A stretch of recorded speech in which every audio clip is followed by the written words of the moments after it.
আসসালামু আলাইকুম, শুভেচ্ছা সহ সকলকে স্বাগত জানাচ্ছি চ্যানেল আই সংবাদে। এখনকার আয়োজন নিয়ে আপনাদের সাথে আছি আমি ফাবলিহা বুশরা। শুরুতেই চলুন দেখে নিই ফ্রেশ আটা, ময়দা, সুজি সংবাদ শিরোনামগুলো। সরকার নয়, জুলাই গণ অভ্যুত্থানের ঘোষণা দেবে জনগণ, জানালেন উপদেষ্টা মাহফুজ। সব দল মতের সঙ্গে আলোচনা করে 15 জানুয়ারির পর সিদ্ধান্ত। লন্ডন ক্লিনিকে বেগম খালেদা জিয়ার পরীক্ষা নিরীক্ষা চলছে, বিশেষজ্ঞদের সঙ্গে আলোচনা করে শুরু হবে চিকিৎসা।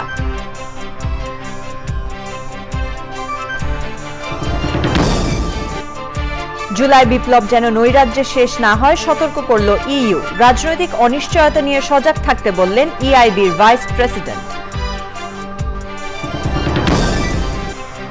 ইলিয়াস আলী সহ প্রায় 2,500 জনকে গুম ক্রস ফায়ারে ট্রাইব্যুনালে বিএনপির প্রথম অভিযোগ, অভিযুক্তদের তালিকায় শেখ হাসিনা। এবং চ্যাম্পিয়ন বরিশালকে আবারও হারিয়ে বিপিএল এ রংপুরের জয়ের ডাবল হ্যাট্রিক, ঢাকা ক্যাপিটালসকে হারালো চিটাগং কিংস।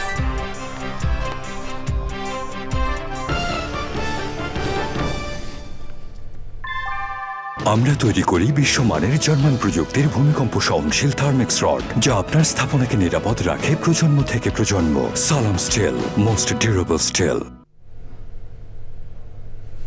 সংবাদ শিরোনামগুলো জানাচ্ছিলাম। এখনকার সংবাদ আয়োজন একই সঙ্গে চ্যানেল আইয়ের ইউটিউব চ্যানেল এবং চ্যানেল আইয়ের ওটিটি প্ল্যাটফর্ম আই স্ক্রিনে লাইভ স্ট্রিম হচ্ছে। এবার জানাবো বিস্তারিত খবর। সংবিধান সংস্কার নাকি বাতিল? সব দল মতের সঙ্গে আলোচনা করে ঘোষণা করা হবে জুলাই গণ অভ্যুত্থানের ঘোষণাপত্র। সেই হিসেবে এই ঘোষণা 15 জানুয়ারির মধ্যে হচ্ছে না, এমন তথ্য জানিয়ে উপদেষ্টা মাহফুজ আলম বলেছেন, ঘোষণাপত্র সরকার দেবে না, ঘোষণা আসবে জনগণের পক্ষ থেকে।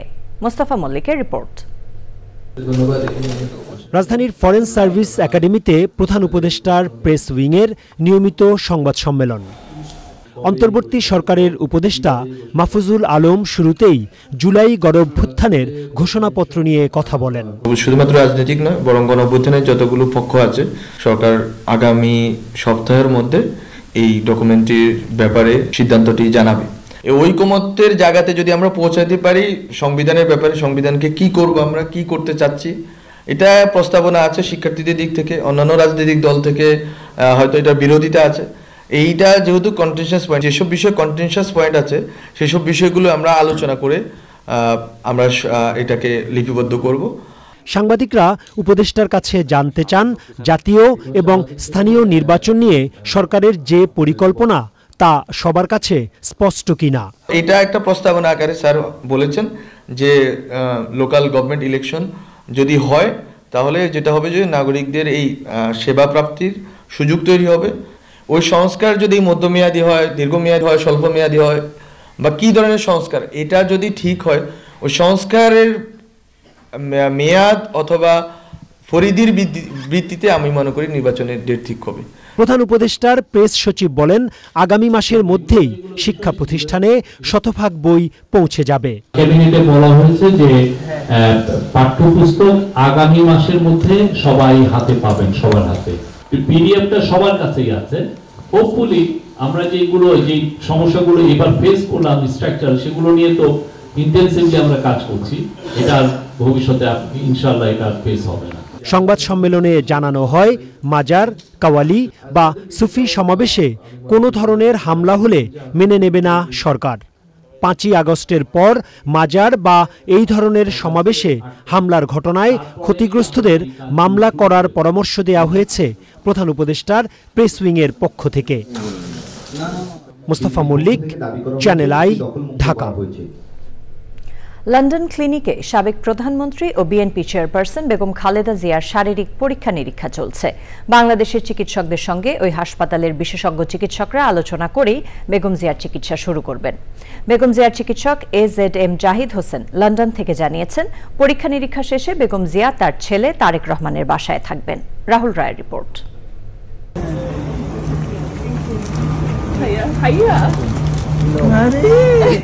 বিএনপি চেয়ারপারসন ও সাবেক প্রধানমন্ত্রী বেগম খালেদা জিয়া লন্ডনের হিথ্রো বিমানবন্দরে নামার পর ছেলে বিএনপির ভারপ্রাপ্ত চেয়ারম্যান তারেক রহমানের সঙ্গে 7 বছর পর দেখা আর ভালোবাসার আলিঙ্গনের দৃশ্য সবকিছু ছাড়িয়ে গিয়েছিল। সেখান থেকে তাৎক্ষণিক নিজে গাড়ি চালিয়ে মাকে লন্ডন ক্লিনিকে নিয়ে যান তারেক রহমান। হাসপাতালে ভর্তি হওয়ার পরই সেখানকার বিশেষজ্ঞ চিকিৎসকরা খালেদা জিয়ার পরীক্ষা নিরীক্ষা শুরু করেন। হাসপাতালে সার্বক্ষণিক সঙ্গে আছেন অধ্যাপক doctor AZM Zahid Hossain. Doctor এসছেন, ডাক্তার ওনাকে পরীক্ষা নিরীক্ষা করেছেন। আমাদের ডাক্তারদের সাথে, বাংলাদেশের যারা ডাক্তার ওনাদের সাথে তারা বসে ওনার রোগ সম্পর্কে, অর্থাৎ দীর্ঘ 4.5 বছর যাবৎ উনি যে ধরনের বিভিন্ন রোগে আক্রান্ত ছিলেন প্রতিটি বিষয়ে ওনারা জানার চেষ্টা করেছেন এবং সেই অনুযায়ী কিছু পরীক্ষা নিরীক্ষার জন্য সবাই সম্মিলিতভাবে সিদ্ধান্ত গ্রহণ করেছে। এখন লন্ডন ক্লিনিকের সম্মানিত চিকিৎসক প্যাট্রিক কেনেডির অধীন উনি ভর্তি থেকে যে সকল চিকিৎসক, বিশেষজ্ঞ চিকিৎসকের ওনার পরামর্শ নেওয়া প্রয়োজন সেগুলি বের করে পরবর্তীতে আপনার আবারও আমাদের যে বাংলাদেশ থেকে মেডিকেল বোর্ডের সদস্যরা এসছেন তাদের সাথে আবারও আলোচনা করবেন। পরবর্তীতে আপনার ওনার চিকিৎসা ওই লাইনেই শুরু হবে এবং অলরেডি শুরু হয়েছে। জাহিদ হোসেন জানিয়েছেন সব ধরনের পরীক্ষা নিরীক্ষা হতে কয়েকদিন সময় লাগবে। যতদিন এখানকার চিকিৎসকরা মনে করবেন ভর্তি থাকা প্রয়োজন, তারপরে উনি ওনার বড় ছেলে আমাদের দলের ভারপ্রাপ্ত চেয়ারম্যান জনাব তারেক রহমান সাহেবের বাসভবনে হয়তো উনি ওনার এখান থেকে ছুটি দিলে কয়েকদিন হয়তো ওখানে থেকেও উনি ফলো আপে থাকবেন, পরবর্তীতে সিদ্ধান্ত হবে। বেগম খালেদা জিয়ার চিকিৎসার সব ধরনের খোঁজ খবর রাখছেন যুক্তরাজ্য বিএনপির শীর্ষ নেতারা। উনি সুচিকিৎসা পেয়ে উনি বীরের বেশে বাংলাদেশে যাবেন। তবে আমরা খুব এক্সাইটেড সবাই। সুস্থ হওয়ার পরে আমরা বাংলাদেশের প্রাণপ্রিয় নেত্রী মা বেগম খালেদা জিয়া এবং ভারপ্রাপ্ত চেয়ারম্যান মহোদয় দেশনায়ক তারেক রহমানকে নিয়ে আমরা যুক্তরাজ্য বিএনপি প্রবাসী বাংলাদেশিদেরকে নিয়ে আমরা একটি বিশাল মিটিং করব ইনশাল্লাহ। হাসপাতালে বেগম খালেদা জিয়ার পরিবারের সদস্যরা তার সঙ্গে রয়েছেন। রাহুল রায়, চ্যানেল আই, ঢাকা। লন্ডন থেকে বিএনপি চেয়ারপারসন বেগম খালেদা জিয়ার স্বাস্থ্যের খবর জানাচ্ছেন শাহ এমি হোসেন।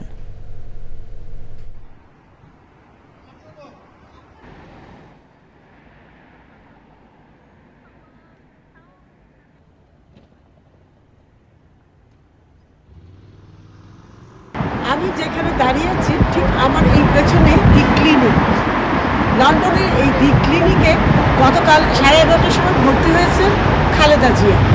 আর এই খালেদা জিয়ার স্বাস্থ্য সম্পর্কে খোঁজ খবর রাখছেন এখানকার স্থানীয় ডক্টরসরা। তারা বাংলাদেশি ডক্টরসদের সাথে কনসাল্ট করে পরবর্তীতে কি হবে সেটি জানিয়ে দেবে। ট্রিটমেন্ট চলছে, ডাক্তাররা ওনার কন্টিনিউয়াসলি বাংলাদেশের টিম এবং ব্রিটিশ টিম তারা মিলেই কিন্তু একসাথে তারা সেইখানে দেখছেন এবং বাকি এখন মোটামুটি মাছ বেটার। জুলাই বিপ্লব যেন নৈরাজ্যে শেষ না হয় এজন্য শিক্ষার্থীদের সজাগ থাকা এবং সরকারের সাথে লেগে থাকার পরামর্শ ইউরোপীয় ইউনিয়নের দেশগুলোর। ঢাকায় সফররত ইউরোপিয়ান ইনভেস্টমেন্ট ব্যাংকের ভাইস প্রেসিডেন্ট নিকোলা বিয়ার আশা করেন ডক্টর ইউনূসের নেতৃত্বে অন্তর্বর্তী সরকার দেশকে সঠিক পথেই নিয়ে যাচ্ছেন। তবে কোনো ধরনের রাজনৈতিক অনিশ্চয়তা যেন অর্জনকে প্রশ্নবিদ্ধ না করে সেটাও নিশ্চিত করতে হবে। সংস্থার অর্থায়নে একটি পানি শোধনাগার কেন্দ্র দেখতে গিয়ে এসব বলেন নিকোলা বিয়ার। রিজভিন আব্বাসের রিপোর্ট।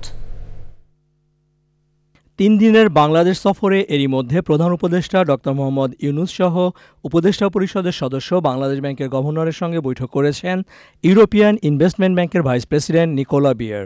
ঢাকা ছাড়ার আগে বৃহস্পতিবার নিকোলা সংস্থাটির ঋণে চলমান গান্ধর্বপুর পানি শোধনাগার প্রকল্পের অগ্রগতি দেখতে যান রূপগঞ্জে।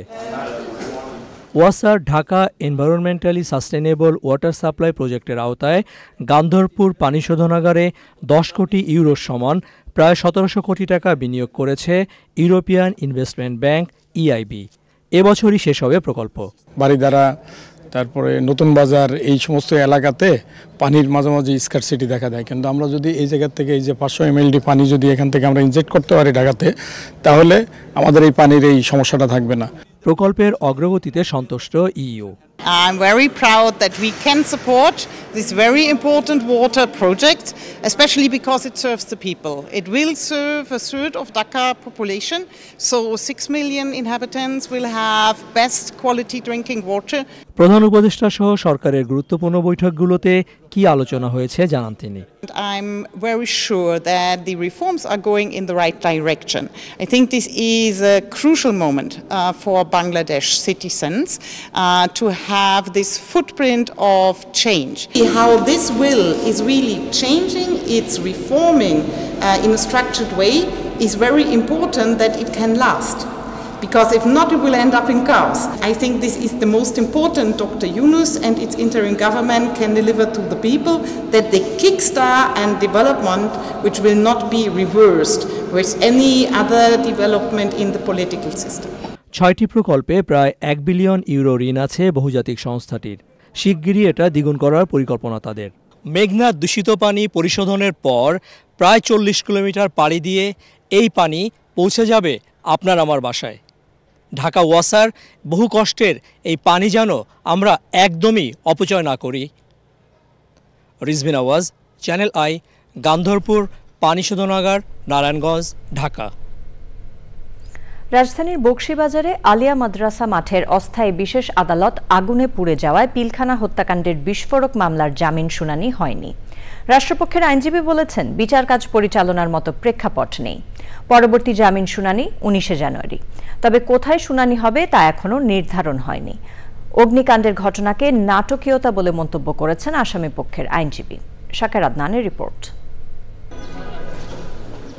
2009 সালের ফেব্রুয়ারিতে পিলখানা হত্যাকাণ্ডের ঘটনায় পরের বছর অর্থাৎ 2010 থেকে পুরান ঢাকার বকশীবাজারে সরকারি আলিয়া মাদ্রাসা মাঠে স্থাপিত অস্থায়ী বিশেষ আদালতে বিস্ফোরক দ্রব্য নিয়ন্ত্রণ আইনের মামলার বিচার কাজ চলছে। ওই মামলায় বিভিন্ন মেয়াদের সাজায় থাকা 352 জন সাবেক বিডিআর সদস্য জামিনের আবেদন করেন। বৃহস্পতিবার সকালে শুনানির তারিখ ছিল, তবে রাতে ওই আদালত কক্ষ আগুনে পুড়ে যায়। দুপুরে বিচারক আদালত কক্ষ পরিদর্শনের পর মামলার কার্যক্রম নিয়ে কথা বলেন রাষ্ট্রপক্ষের আইনজীবী। মূল মামলা যত আসামি ছিল যারা বেঁচে আছে এরা সবাই এখনো কারা অবদ্ধরে আছে। এর ভিতরে বিভিন্ন মেয়াদের সাজা, খালাস সবকিছুই আছে। তবে যারাই করেছেন এটা আমরা মনে করি যে রাষ্ট্রীয় সম্পদ, এটা আলিয়া মাদ্রাসাই হোক আর ব্যক্তি প্রতিষ্ঠানই হোক আর সরকারি হোক, কোনো সম্পদ এভাবে ধ্বংস হোক এটা একজন নাগরিক হিসাবে আমি চাই না। বিচার কার্যক্রম দ্রুত শুরুর আহ্বান জানান আসামি পক্ষের আইনজীবী। এখানে পুরো অস্থায়ী আদালত যেটা সেটা পুরো সরকার হয়ে গেছে, পুরো পরিবেশ ধ্বংস হয়ে গেছে। সেই অবস্থার মধ্যে আজকে এখানে আছে। আমরা যেগুলো মনে করছি ইটস এ ডিলিটিং টেন্ডেন্সি। এর আগেও এটাকে ধ্বংস করে দেওয়া হয়েছিল। আলিয়া মাদ্রাসার মাঠ থেকে আদালত সরিয়ে নিতে সড়ক অবরোধ ও বিক্ষোভ করেন শিক্ষার্থীরা। যে এইটা 3 মাস কার্যকর হবে, এর পরবর্তীতে এটা সরিয়ে নেবে অস্থায়ী আদালতটা। এই অস্থায়ী 3 মাস আজকে এই পর্যন্ত। খেলার মাঠ থেকে অস্থায়ী আদালত নামে যে বিচারিক প্রহসন ভবন ছিল, সেই ভবন যাতে অনতিবিলম্বে সরিয়ে নেয়। অপ্রীতিকর পরিস্থিতি মোকাবেলায় সতর্ক অবস্থানে ছিল আইন শৃঙ্খলা রক্ষাকারী বাহিনী। শাকের Adnan, channel I, Dhaka. BNP নেতা ইলিয়াস আলী ও চৌধুরী আলম সহ সারা দেশের 2429 জনকে গুম ও ক্রসফায়ারের ঘটনায় আন্তর্জাতিক অপরাধ ট্রাইব্যুনালে প্রথমবারের মতো অভিযোগ দাখিল করেছে বিএনপি। এতে সাবেক প্রধানমন্ত্রী শেখ হাসিনা সহ সংশ্লিষ্ট আইন শৃঙ্খলা বাহিনীর সদস্যদের অভিযুক্ত করা হয়েছে। গুম সেলের সমন্বয়ক মোহাম্মদ সালাউদ্দিন খান বলেছেন, ভুক্তভোগীদের ন্যায় বিচার নিশ্চিত করতেই এই অভিযোগ দায়ের হলো। আজহারুল হক মান্নার রিপোর্ট। বিএনপির মহাসচিব মির্জা ফখরুল ইসলাম আলমগীরের সই করা 245 পৃষ্ঠার অভিযোগ ট্রাইব্যুনালের প্রসিকিউশন শাখায় দাখিল করেন দলটির মামলার তথ্য সংগ্রহ সেলের সমন্বয়ক। 2008 সাল থেকে 2024 সালের 5ই আগস্ট পর্যন্ত বিএনপির 2276 জন নেতাকর্মীর ক্রসফায়ার এবং 153 জনকে গুমের ঘটনা উল্লেখ করা হয়েছে। দলের নেতাকর্মীদেরকে নেতাশূন্য করার জন্য কর্মীদেরকে গুম করে অপহরণ করে এ পর্যন্ত আমাদের প্রাপ্ত তথ্য অনুযায়ী 2276 জনকে আওয়ামী লীগের সন্ত্রাসীরা এবং কিছু আইন শৃঙ্খলা বাহিনীর সদস্যরা ক্রসফায়ারের নামে হত্যা করেছে। আমাদের নুরুজ্জামান জনি আছে, আমাদের শাহজাহান সাহেব আছে, যুবদল নেতা কায়ুম আছে, তারপরে আপনার শরীফ আছে, তরিকুল ইসলাম আছে, এরকম আমজাদ হোসেন আছে, ইলিয়াস আলী গুমের মধ্যে আছেন, আমাদের স্থায়ী কমিটির সদস্য যিনি আমাদের 8 বছর দীর্ঘদিন ওকে অপহরণ করে ভারতে ফেলিয়ে রেখেছিলেন সালাউদ্দিন আহমেদ সাহেব আছেন। কার কার বিরুদ্ধে অভিযোগ আনা হয়েছে সে বিষয়ে কথা বলেন তারা। সুনির্দিষ্ট অভিযোগ প্রধানমন্ত্রী সহ সংশ্লিষ্ট যারা আইন শৃঙ্খলা জড়িত আছে তাদের সহ এবং আওয়ামী লীগের যারা সন্ত্রাসী তাদেরকে আমরা আসামি চিহ্নিত করেছি এভাবে যে সংশ্লিষ্ট থানায় যিনি দায়িত্বরত পুলিশ অফিসার ছিলেন, ওখানে যে পুলিশ সুপার ছিলেন এবং ওই টিমে যারা ছিলেন আমরা তাদেরকে এখানে আসামি হিসেবে দিয়েছি। অভিযোগ গ্রহণ করে আইন অনুযায়ী পদক্ষেপ নেবেন বলে জানান প্রসিকিউটর গাজী MH তামিম। মাঝড়ক মান্না, চ্যানেল আই, ঢাকা। পাচার হওয়া অর্থ ফেরাতে সাবেক প্রধানমন্ত্রী শেখ হাসিনা ও সাবেক ভূমিমন্ত্রী সাইফুজ্জামান চৌধুরী সহ 10 শীর্ষ প্রতিষ্ঠানের দুর্নীতির খোঁজে 10টি বিশেষ দল গঠন করেছে দুর্নীতি দমন কমিশন দুদক। দুদকের নেতৃত্বে এই যৌথ টাস্ক ফোর্সে সচিবিক দায়িত্ব পালন করবে NBR, BFIU এবং CID। এছাড়া মামলা হয়েছে ফরিদপুর 4 আসনের সাবেক MP নিক্সন চৌধুরী ও তার স্ত্রীর বিরুদ্ধে। রোকসানা আমিনের রিপোর্ট। আওয়ামী লীগ সরকারের সময়ে দেশ থেকে পাচার হওয়া অর্থ ফেরানো এবং বিভিন্ন দুর্নীতির খোঁজ করতে কেন্দ্রীয় ব্যাংকের আর্থিক গোয়েন্দা ইউনিট BFIU, CID এবং NBRকে নিয়ে এবার সমন্বিত টাস্কফোর্স গঠন করল দুর্নীতি দমন কমিশন। দুদকের নেতৃত্বে এসব টাস্কফোর্স সাবেক প্রধানমন্ত্রী শেখ হাসিনা ও সাবেক ভূমিমন্ত্রী সাইফুজ্জামান চৌধুরীর অর্থ পাচার ও দুর্নীতি ছাড়াও S Alam group, Bashundhara group, Beximco, summit, Orion, NASA, Nabil সহ 9টি শীর্ষ ব্যবসায়িক গ্রুপের দুর্নীতির অনুসন্ধান করবে। বৃহস্পতিবার বিকেলে ব্রিফিংয়ে টাস্কফোর্স গঠনের বিষয়টি নিশ্চিত করে দুদক। যেসব ক্ষেত্রে দালিলিক প্রমাণাদি পাওয়া গেছে সেসব ক্ষেত্রে নিয়ম অনুযায়ী আমাদের দুর্নীতি দমন কমিশন আইন ও বিধিমালা অনুসরণ করে অনুসন্ধান করা হবে। ফরিদপুরের সাবেক সংসদ সদস্য মুজিবুর রহমান চৌধুরী ওরফে নিক্সন চৌধুরী এবং তার স্ত্রী তারিন হোসেনের বিরুদ্ধে 2টি মামলা করেছে দুদক।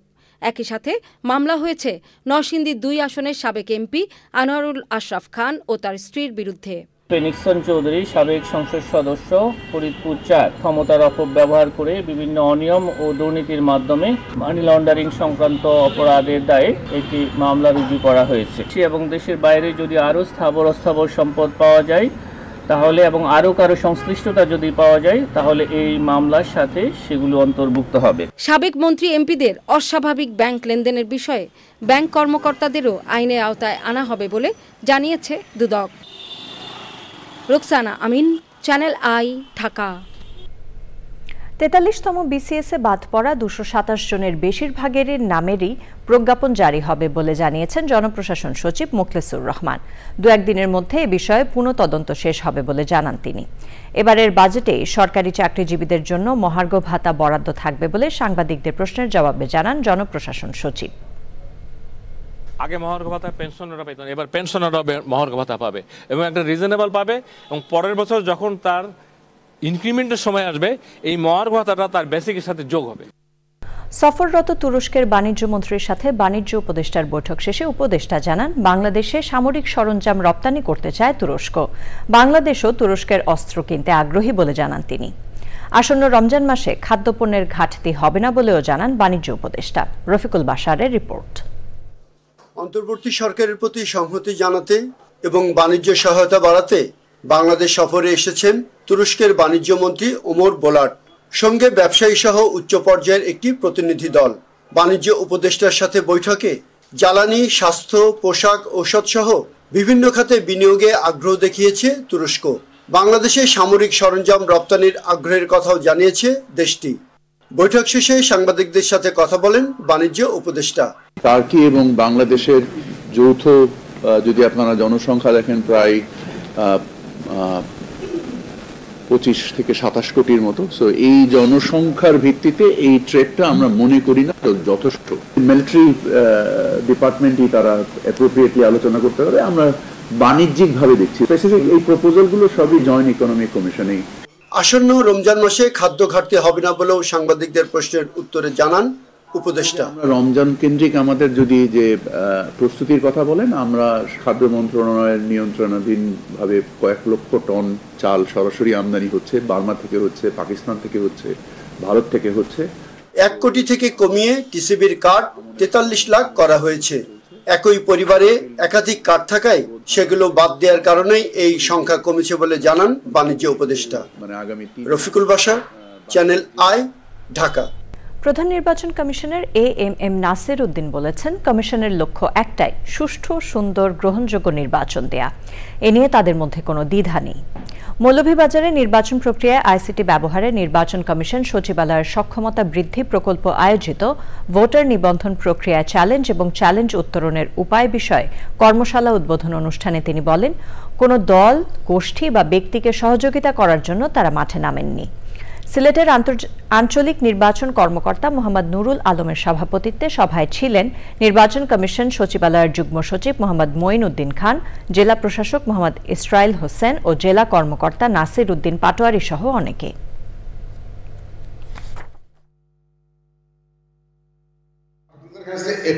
For God's sake, don't be biased towards any party. আমরা কোনো দলীয়, কোনো দলকে, কোনো গোষ্ঠীকে, কোনো ব্যক্তিকে সহযোগিতা করার জন্য, ভোটে জিতানোর জন্য, অথবা কোনো ব্যক্তি যাতে না হতে পারে, জিততে না পারে, সেটার ব্যবস্থা করার জন্য আমরা নামি নেই। শেখ হাসিনাকে ফেরত চেয়ে ভারতকে পাঠানো চিঠির এখন পর্যন্ত আনুষ্ঠানিক কোনো জবাব পাওয়া যায়নি। বাংলাদেশ সরকার ভারতের উত্তরের অপেক্ষায় আছে বলে জানিয়েছেন পররাষ্ট্র মন্ত্রণালয়ের মুখপাত্র মোহাম্মদ রফিকুল আলম। বিকেলে পররাষ্ট্র মন্ত্রণালয়ের সাপ্তাহিক ব্রিফিংয়ে সাংবাদিকদের প্রশ্নের জবাবে তিনি এ তথ্য জানান। তিনি বলেন, কারো পাসপোর্ট বাতিল হলে তার ভিসার মেয়াদ বাড়ানো যায় না। চীন সরকারের আমন্ত্রণে আগামী 20 জানুয়ারি পররাষ্ট্র উপদেষ্টা চীন সফরে যাবেন বলেও জানান পররাষ্ট্র মন্ত্রণালয়ের মুখপাত্র।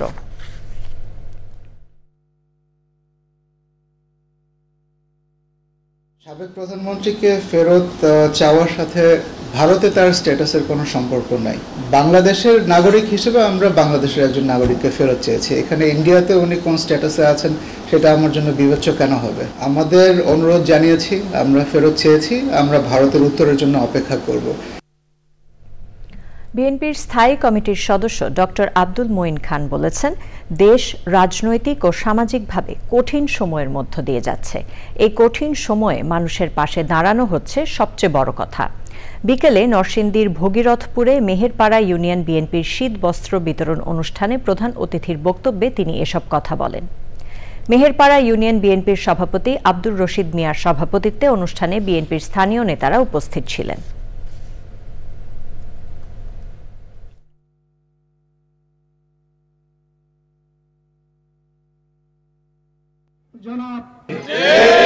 সময়ে মানুষের পাশে দাঁড়ানো, সেটা হচ্ছে সবচেয়ে বড় কথা। কে ক্ষমতায় যাবে, কে ক্ষমতার যে সুবিধা ভোগ করবে, কারণ সরকার চালাবে, সেটা আমি বড় মনে করি না। আমি স্পষ্ট ভাষায় বলেছি, আমরা রাজনীতি করি ক্ষমতার জন্য নয়, আমরা রাজনীতি করি মানুষের সেবা করার জন্য। দেশের শেয়ার বাজারের বর্তমান অবস্থাকে হতাশাজনক মন্তব্য করে ঢাকা স্টক এক্সচেঞ্জের চেয়ারম্যান বলেছেন, দীর্ঘদিনের নানা অনিয়মের ফসল এই পরিস্থিতি। তিনি বলেন, বর্তমানে এমন কিছু সংস্কার হচ্ছে যাতে সাময়িকভাবে না হয়ে দীর্ঘমেয়াদে পুঁজিবাজার সুফল পায়, লাভবান হয় বিনিয়োগকারীরা। পরাগ আজিমের রিপোর্ট। পুঁজিবাজারের বর্তমান পরিস্থিতি ও করণীয় বিষয়ে ঢাকা স্টক এক্সচেঞ্জের উদ্যোগে সংবাদ সম্মেলন। ঢাকা ক্লাবে ওই আয়োজনে অংশ নেন দেশের শেয়ার বাজার সংশ্লিষ্ট গুরুত্বপূর্ণ অংশীজনরা। নিজেদের বক্তব্যের পাশাপাশি সাংবাদিকদের বিভিন্ন প্রশ্নের উত্তর দেন তারা। একটা নতুন কালচার শুরু হচ্ছে যে আমরা যখনই কোনো কিছু নিয়ে যাচ্ছি, এসএসসির কাছে বলছে যে এটা মিনিস্ট্রিতে পাঠানো হয়েছে। এটা একটা ভুল step, we are going backward. আমরা ডিসেন্ট্রালাইজেশন থেকে সেন্ট্রালাইজেশনে চলে যাচ্ছি। আমরা 18-19 বোর্ডে যেভাবে আইপিওকে আটকানোর চেষ্টা করেছিলাম, 22টি আইপিওকে ঢাকা স্টক এক্সচেঞ্জ না বলার দুঃসাহস দেখেছিল। ঢাকা স্টক এক্সচেঞ্জ 2টি আইপিওকে ডিলিস্টেড করবার দুঃসাহস দেখেছিল, কিন্তু ক্রমে 19-20 সকল ক্ষমতা হাত থেকে নিয়ে যাওয়া হয়েছিল। ঢাকা স্টক এক্সচেঞ্জের চেয়ারম্যানের কাছে সাংবাদিকদের প্রশ্ন ছিল, শেয়ার বাজারের উন্নয়নে তারা কি ভূমিকা রাখছেন। এত পরিমাণ এই মার্কেটে বিভিন্ন ধরনের অনিয়ম দুর্নীতি হয়েছে। এখান থেকে বের হয়ে আসতে গেলে সব জায়গাতেই কাজ করতে হচ্ছে। মার্কেটটা যে অবস্থায় আছে সামনের দিনে এখানে থাকবে না। কোনো মিথ্যা আশাবাদ দিয়ে মার্কেটের সূচককে যদি মানে এটা একটা উপরে নিয়ে যায়, সেটা আবার পতন ঘটবে এবং আমাদের ইনভেস্টররা সেখানে ক্ষতিগ্রস্ত হবে। দৃঢ় বিশ্বাস রাখতে পারেন যে বাংলাদেশের পুঁজিবাজার সামনের দিনগুলোতে বিদেশের প্রধান সারির পুঁজিবাজারগুলো আছে তাদের সমমানের সক্ষমতা অর্জন করবে। এই মুহূর্তে বিনিয়োগকারীদের আস্থা অর্জন বেশি জরুরি বলে মন্তব্য করেন অনেকে। পরাগ আজিম, চ্যানেল আই, ঢাকা। নিটোল টাটা আন্তর্জাতিক সংবাদ।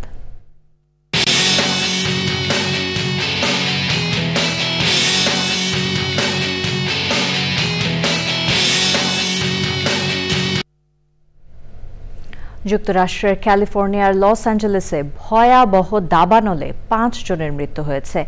1,37,000-এর বেশি মানুষকে নিরাপদ স্থানে সরিয়ে নেওয়া হয়েছে।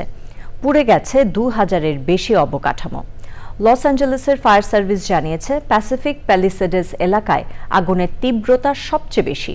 ক্যালিফোর্নিয়া অঙ্গরাজ্য কর্তৃপক্ষ বলেছে 6টি জায়গার দাবানলের মধ্যে 4টি একেবারেই নিয়ন্ত্রণ করা যায়নি। দাবানলের কারণে ক্যালিফোর্নিয়া অঙ্গরাজ্যে ভয়াবহ বিপদ সংকেত রেড ফ্ল্যাগ ওয়ার্নিং জারি রয়েছে। এদিকে প্রবল বাতাস ও শুষ্ক আবহাওয়ার কারণে আগুন আরও ছড়িয়ে পড়ার আশঙ্কা করছে দেশটির আবহাওয়া অফিস। এমন পরিস্থিতিতে ইটালি সফর বাতিল করেছেন যুক্তরাষ্ট্রের প্রেসিডেন্ট জো বাইডেন। এবার জানাবো আই স্ক্রিন সাংস্কৃতিক সংবাদ।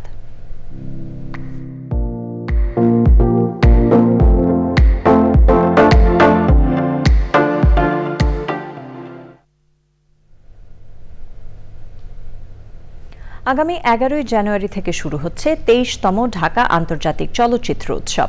জাতীয় জাদুঘরের প্রধান মিলনায়তনে এই উৎসবের উদ্বোধনী আয়োজন হবে। রেইনবো চলচ্চিত্র সংসদের উদ্যোগে 9টি বিভাগে বাংলাদেশ সহ 75টি দেশের 220টি চলচ্চিত্র প্রদর্শিত হবে, যেখানে বাংলাদেশের মোট 44টি চলচ্চিত্র দেখানো হবে। উদ্বোধনী চলচ্চিত্র হিসেবে এবছর দেখানো হবে চিউ ঝ্যাং পরিচালিত চীনা ছবি মুন ম্যান। এবছর উৎসবের কান্ট্রি ফোকাস হিসেবে থাকছে চীন। রয়েছে উইমেন ফিল্ম মেকার্স কনফারেন্স, 2024 সালের জুলাই অগস্ট গণ অভ্যুত্থানে শহীদদের স্মরণে থাকছে বিশেষ প্রদর্শনী, মাস্টার ক্লাস সহ নানা সেমিনার। 19 জানুয়ারি শেষ হবে এবারের চলচ্চিত্র উৎসব। এখন দেখবেন কৃষি সংবাদ।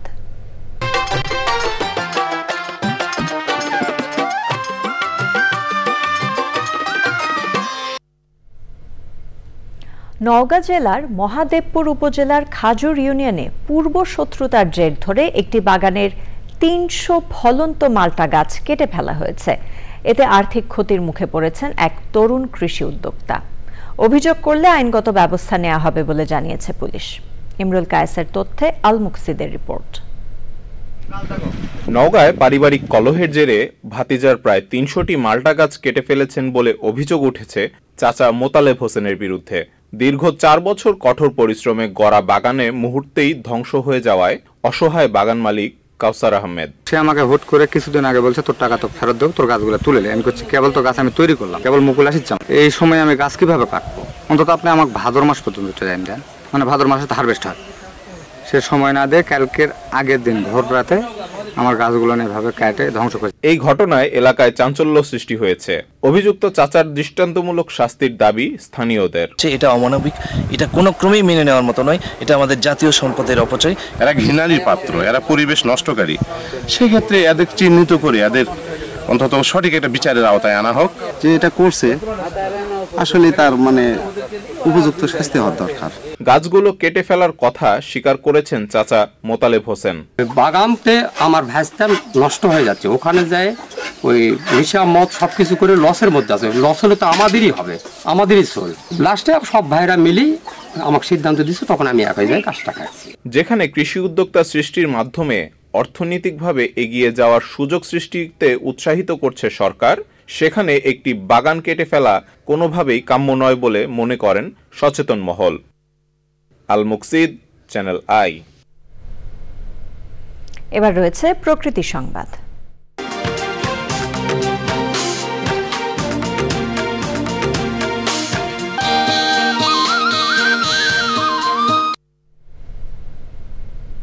কিশোরগঞ্জে গ্রাম বাংলার ঐতিহ্যবাহী ঘোড় দৌড় প্রতিযোগিতা হয়েছে।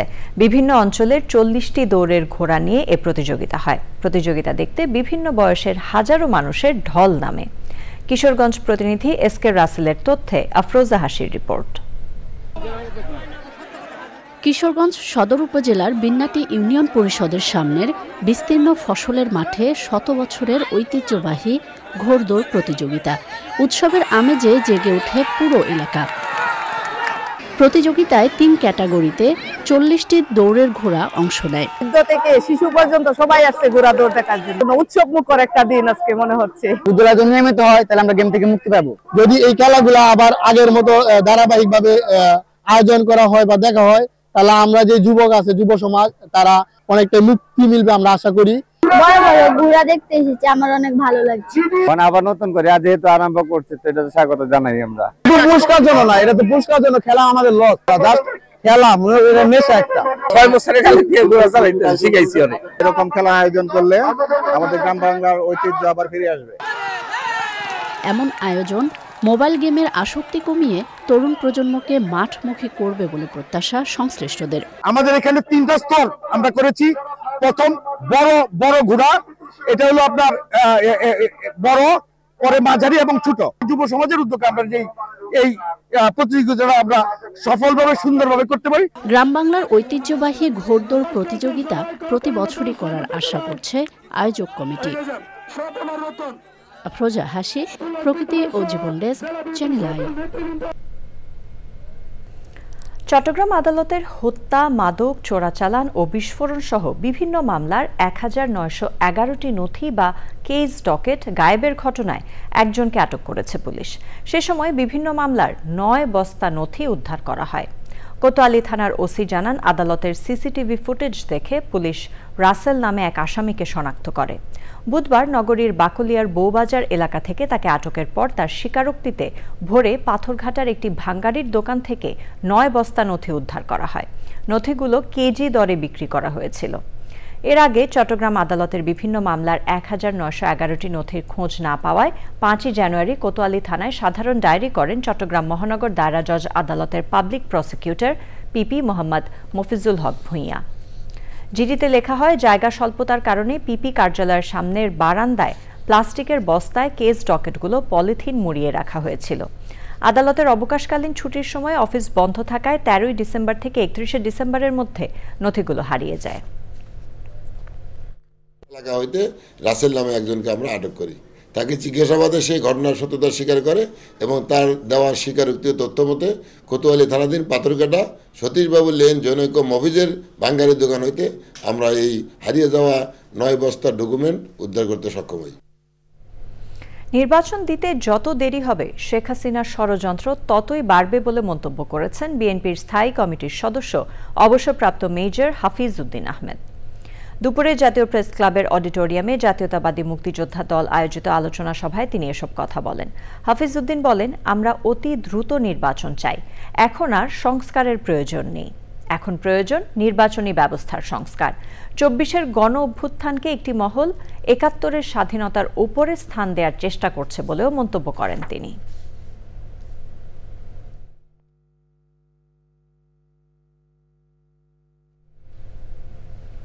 এডিস মশার প্রজনন মৌসুম না হওয়ায় ডেঙ্গুর প্রকোপ কমলেও রাজধানীতে বেড়েছে কিউলেক্স মশা। মশার উপদ্রবে ভোগান্তি বেড়েছে রাজধানীবাসীর। সিটি কর্পোরেশন বলছে, মশা নিয়ন্ত্রণে মাঠ পর্যায়ে নেওয়া হয়েছে নানা পদক্ষেপ।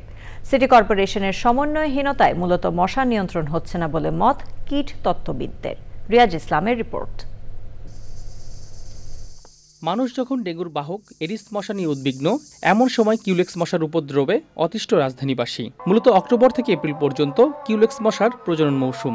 কয়েল, অ্যারোসল ব্যবহার করেও মশা থেকে রেহাই পাচ্ছে না মানুষ। টেবিলে পড়তে পারি না মশার জন্য, যার জন্য আমাদের এখন খাটে পড়তে হচ্ছে মশারির ভিতরে। আমার বাচ্চাদেরও কয়েকবার ডেঙ্গু হয়েছে, দুনো ছেলেরই। পড়াশোনা করতে গেলেও আপনার অ্যারোসল দিয়ে অনেক কিছু দিয়ে রাখতে হয়। মশার উৎপাতটা এই এলাকা অনেক বেশি হচ্ছে। মশা নিয়ন্ত্রণ করতে না পারায় সিটি কর্পোরেশনের উদাসীনতাকে দায়ী করছে নগরবাসী। সিটি কর্পোরেশনে কেউ এসে দেখাও নাই। এর আগে হয়তো 2-1বার এসেছিল, তারা আর কি লোক দেখানো জাস্ট একটু স্প্রেটে করে ছবি তুলে নিয়ে চলে গেছে। ঘুমাইতে পারি না মশার লেগে, মশা এত অতিরিক্ত মশার স্প্রে, মশার কয়েল, তারপর মশারি, এইসব দিয়েও মশার থেকে বাঁচার কোনো উপায় পাচ্ছি না আমরা। কীটতত্ত্ববিদরা বলছেন কিউলেক্স মশা নিয়ন্ত্রণে আনতে না পারলে ফেব্রুয়ারিতে এটি চরমে পৌঁছাবে। এই মুহূর্তে কিউলেক্স মশার ঘনত্ব অনেক বেশি এবং আমাদের যে ফরকাস্টিং মডেলটি আমরা তৈরি করি, আমাদের গবেষণা মডেল বলছে আগামী ফেব্রুয়ারি মাস এবং মার্চ মাসে কিউলেক্স মশার ঘনত্ব চরমে পৌঁছাবে যদি আমরা এখনই ব্যবস্থা নিতে পারি। মশা নিধনে 2 সপ্তাহের মধ্যে অভিযান পরিচালনার কথা জানিয়েছে সিটি কর্পোরেশন। যে সপ্তাহে মশক নিয়ন্ত্রণ সাথে পরিষ্কার পরিচ্ছন্নতা অভিযান চালানো হবে। আমরা আশা করি এই প্রোগ্রামের পরেই কিউলেক্স মশা কন্ট্রোলে চলে আসবে। এদিকে রাজধানীর বিভিন্ন হাসপাতালে কমতে শুরু করেছে ডেঙ্গু রোগী। আমাদের ফিভার এবং র্যাশ এই ধরনের পেশেন্ট বা ডেঙ্গুর যে সমস্ত ভ্যারিয়েন্টগুলো আসে প্রত্যেকটাতেই আমাদের অনেক পেশেন্ট কমে আসছে। তো আশা করি যে এই মাস এবং ফেব্রুয়ারি মাসের মধ্যে যখন শীতটা যতদিন থাকে পেশেন্ট এরকম আরও কমে আসবে। মশার প্রজনন মৌসুম বুঝে বিজ্ঞান ভিত্তিকভাবে পদক্ষেপ ও সাধারণ মানুষকে সচেতন করতে পারলে মশা নিয়ন্ত্রণ সম্ভব মত বিশেষজ্ঞদের। রিয়াজ ইসলাম, চ্যানেল আই, ঢাকা। সৌদি আরবের জেদ্দায় উদযাপিত হয়েছে জাসাসের 46তম প্রতিষ্ঠাবার্ষিকী। সংগঠনের আহ্বায়ক মোহাম্মদ রফিকুল হক চৌধুরী অনুষ্ঠানে সভাপতিত্ব করেন। গোলাম মোস্তফা ও মুফিজুল আলমের সঞ্চালনায় প্রধান অতিথি ছিলেন সৌদি আরব পশ্চিমাঞ্চল বিএনপির সদস্য সচিব মীর মনিরুজ্জামান তপন। আলোচনা শেষে পরিবেশিত হয় জাসাসের শিল্পীদের পরিবেশনায় মনোজ্ঞ সাংস্কৃতিক অনুষ্ঠান।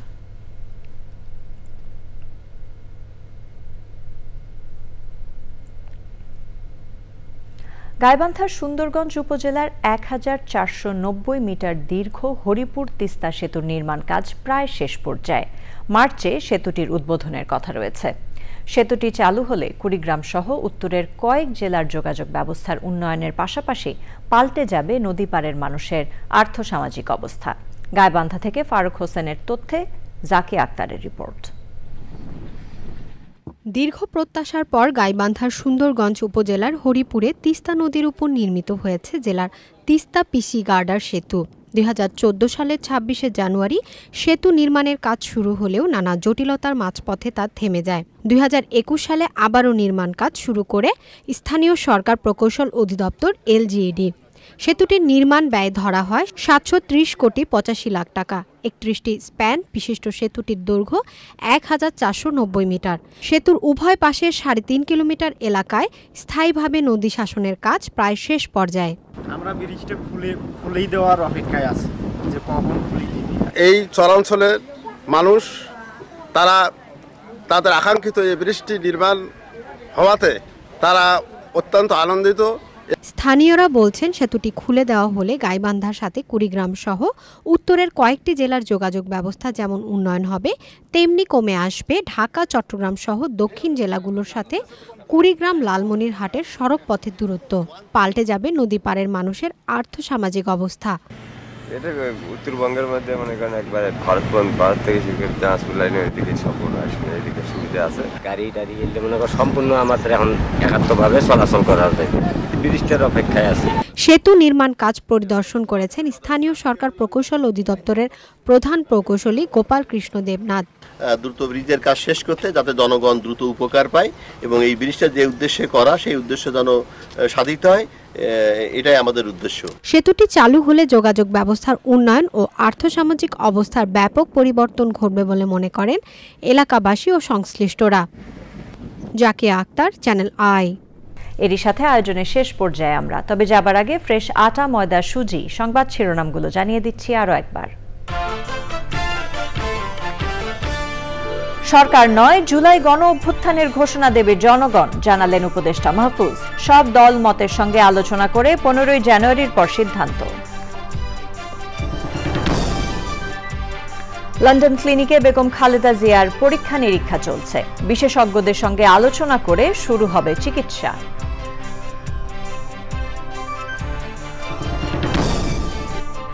জুলাই বিপ্লব যেন নৈরাজ্যে শেষ না হয় সতর্ক করল ইইউ। রাজনৈতিক অনিশ্চয়তা নিয়ে সজাগ থাকতে বললেন ইআইবির ভাইস প্রেসিডেন্ট। ইলিয়াস আলী সহ প্রায় 2500 জনকে গুম, ক্রস ফায়ারে ট্রাইব্যুনালে বিএনপির প্রথম অভিযোগ। অভিযুক্তদের তালিকায় শেখ হাসিনা। এবং চ্যাম্পিয়ন বরিশালকে আবারও হারিয়ে বিপিএলে রংপুরের জয়ের ডাবল হ্যাট্রিক। ঢাকা ক্যাপিটালসকে হারালো চিটাগং কিংস।